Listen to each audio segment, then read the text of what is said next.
Allez, je vous propose un petit intermède puisque les marchés américains sont sur des rails et qu'on va attendre Powell. Petit intermède crypto. Donc on va se faire le Bitcoin. Bitcoin a réagi la semaine dernière, on en avait parlé là où il fallait, hein, cette zone des 76. Alors on aurait pu faire des mèches, etc. C'est toujours pareil avec le Bitcoin, mais on n'a pas fait. On a fait l'essentiel, on sauve les meubles. Donc voilà, comme je vous ai dit la semaine dernière, pour moi, on reste dans une tendance qui, pour l'instant, est à la neutralisation. Donc on est coincé un petit peu dans les 73 000, 95 000. Ça va se jouer là. Donc en gros, tout ce qui est en train de se passer là, c'est plus un marché en type de trading. Et de deux choses l'une, de toute façon, on est dans une tendance haussière de fond. Donc la probabilité, on garde quand même à l'esprit que la probabilité, c'est qu'on veuille essayer de relancer la tendance haussière. Ou à contrario, si on rame un petit peu trop, voilà, on peut redégrader derrière. Voilà. À ce stade-là, j'en sais absolument rien. J'ai pas d'indicateurs qui me disent d'anticiper l'un ou l'autre des scénarios. Donc en fait, on est comme sur le marché des actions. On est en train de jouer le rebond dans une tendance haussière de fond qui reste haussière et on attend de voir où sont les vendeurs, comment ils sortent, avec quelle force ils sortent, pour se dire que ça sent plus ou moins bon, plus ou moins mauvais. Mais à ce stade-là, on a rebondi là où il fallait sur le Bitcoin, de la même manière que sur le Nasdaq, et on est en train de jouer le rebond. Donc ce que j'attends, pour moi, c'est l'impact 90 000 dollars. La zone des 90 000, 95 000, c'est la zone où j'attends de voir comment vont réagir les vendeurs et ensuite éventuellement le squeeze, la congestion que l'on peut créer. Et là, ce sera la sortie qui donnera le là. Donc, il ne s'agit pas d'être dans un camp plus qu'un autre. Les jeux vont rester assez ouverts. Euh, on est dans une neutralisation. Ça, c'est pour le Bitcoin. Le Bitcoin qui a quand même une tronche, on va dire, qui est un peu plus jolie que le gros de toutes les autres cryptos qu'on peut regarder.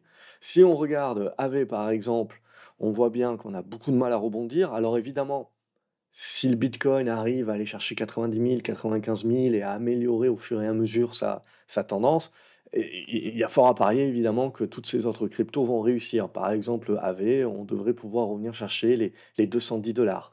Mais voilà, les tendances ont été un petit peu coupées dans leur élan, donc ça risque de prendre un peu plus longtemps et derrière d'avoir des constructions, etc. Donc de demander un petit peu plus de temps de latéralisation. Mais dans un premier temps, voilà, se dire, ok, je peux jouer éventuellement un premier mouvement vers la zone des 10 dollars.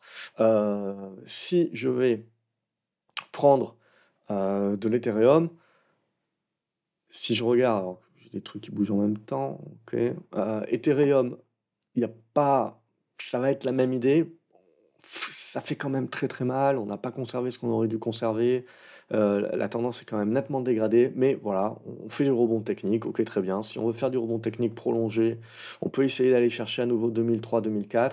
Mais ça sera très compliqué, voilà, de retrouver de l'élan haussier, de retrouver une tendance haussière sans une construction dorénavant intermédiaire. Voilà, on peut toujours faire des trucs comme ça, mais ça m'étonnerait. Mais voilà, pour l'instant, voilà, ce que j'ai envie de voir, c'est un rebond et après on va aviser. Et j'ai à peu près la même chose sur le Nasdaq, hein. Je pense qu'on peut aller chercher peut-être 20 000 points en rebond et puis après c'est le quid, hein. Il va falloir voir séance après séance, voir comment se comportent les acheteurs, les vendeurs. Ça va se batailler, on va faire des latéralisations, des zigzags, un petit peu de volate, et c'est la sortie qui donnera le là. Donc on va se projeter ensuite sur ça. Si on va regarder le XRP lui est toujours dans une bonne config. Il se maintient plutôt bien, on reste dans une figure qui est très large, on a rebondi, on peut peut-être le tracer comme ça, peu importe. On est en train de se remettre bien. Donc là, il faut réussir à tenir et à rebreaker. Donc le XRP également, c'est quelqu'un qui a une tête qui est passable. Donc on est toujours dans la tendance haussière de fond. Comme le Solana, ça ressemble plus à Ethereum. On a cassé quand même les petites pattes arrière de la tendance. Vous voyez, ce niveau des 160 dollars est pivot. Donc de deux choses l'une, hein. Soit on arrive à faire le rebond, on revient le chercher, on travaille et puis on arrive à repasser petit à petit, on arrive à refaire notre nid. Ou on s'en sert comme résistance. Et tant qu'on va rester en dessous, pour moi, c'est un plafond de verre, en dessous duquel on n'est que sur du rebond technique et il faut quand même rester encore un petit peu prudent. Après, voilà, on va aller regarder maintenant du côté des actions. Si je vais regarder, on va commencer par MicroStrategy. MicroStrategy, on est pareil que le Bitcoin, c'est normal. On est dans une tendance haussière de fond et on est venu chercher dans notre grande correction ici, hop, si je nettoie un petit peu ma chambre auparavant, un niveau de support important.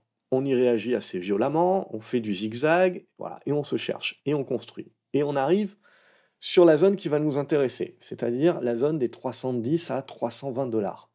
Et cette zone-là, c'est la zone de résistance. Si on arrive à passer, on peut pousser jusqu'à 340, je serais tenté de dire, 350, on voit, avec cette oblique. Mais voilà, en gros, le scénario idéal, c'est ce genre de truc-là. C'est un petit peu comme le Bitcoin. Donc on a besoin d'aller chercher 90, 95, peut-être consolider un petit peu, pas trop redonner et tout de suite passer. Ça serait vraiment des signaux de force. Pour l'instant, voilà, on est dans la partie rebond. Donc on ne peut pas vraiment anticiper. Si on bute ici, qu'on termine comme ça, voilà, ça c'est le scénario alternatif. Aujourd'hui, je peux remettre en doute aucun des deux scénarios, on est vraiment au milieu du gué. Donc évidemment, c'est une tendance haussière de fond, donc on va plutôt essayer d'être positif et de privilégier la tendance de fond. Mais voilà, il faudra voir tout de suite, assez rapidement, comment on réagit sur ces zones de résistance et ça nous donnera le là. J'ai, d'autres titres comme du TeraWulf, par exemple, où vous voyez bien que on s'est fait défoncer un petit peu comme des altcoins et là aussi, bon, ben, on est en train de travailler une zone de support. On peut faire du rebond. Ça peut être du rebond au prorata qui est intéressant, hein. Vous pouvez faire en mode trading 15-20 éventuellement parce qu'on voit qu'on peut revenir dans cette zone des 4 dollars sans pour autant changer la donne, si vous voulez, mais faire au minimum un rebond au prorata. Et puis après, il va falloir au minimum construire si on veut repartir du bon pied, ou alors ça ne sera pas suffisant et on renversera la table à ce moment-là. Et on n'aura eu que ce qu'on appelle un dead cat bounce, ou en fait un rebond technique, si vous voulez, dans une tendance qui va continuer de se dégrader. Donc c'est ça c'est là où on est en attente, si vous voulez. Et on le voit bien également sur les actions, on a les mêmes choses. Donc c'est du mode trading à ce stade-là, et il ne s'agit pas de dire c'est bon, ça va bien se passer, ou non, ça va mal se passer. Aujourd'hui, on ne peut pas encore décider. Donc on est dans ces phases de rebond où c'est plus du mode trading, et on va petit à petit en savoir beaucoup plus ces prochaines séances. Et c'est comme pour le Nasdaq, on a beaucoup de choses qui vont se décider d'ici la fin de ce mois de mars, qui vont pouvoir nous donner des indications supplémentaires sur qu'est-ce qu'on peut privilégier en termes de swing. Et pour l'instant, donc, je resterai en mode trading court terme. Quand je regarde du marathon holding, hein, on voit c'est quand même très dégradé, on n'arrive même pas à rebondir. Donc là où on voit que MicroStrategy a encore un peu plus et de meilleure qualité quand même, parce qu'on a au minimum des rebonds, de la même manière que le Bitcoin, alors que sur bien d'autres cryptos, on n'y arrive pas. Voilà, on va retrouver la même chose sur des actions, et des actions qui n'y arrivent pas du tout. Et puis, on va dire, les grosses têtes de liste qui arrivent à rebondir, mais tout reste à faire. Au niveau de marathon, ça va être la même chose. Donc, à la limite, si le Bitcoin fait ce qu'il faut, etc., ça va redonner un petit peu de confiance au marché.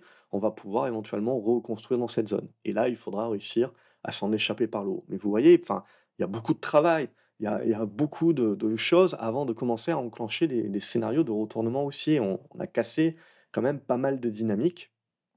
Et à ce stade-là, il faut quand même rester en mode trading éventuellement pour jouer des rebonds, mais avec un gros biais prudent. Voilà, c'est la vidéo que je voulais vous faire un petit peu rapide sur un éventail comme ça et une vue comme ça avec les niveaux clés. Et puis on a la fête ce soir. Évidemment, on va regarder Powell, on va voir si ça change un petit peu le schmilblick ou pas. Et nous, pour les cryptos, on se retrouve la semaine prochaine. Et pour les revues de marché, on se retrouve à partir de demain. Salut les graphes. Et je vous retrouve dans les commentaires pour savoir quelles sont vous les actions que vous privilégiez, crypto, éventuellement, et quels sont les altcoins ou les cryptos que vous allez privilégier également, si jamais on arrive à se redonner un petit peu confiance.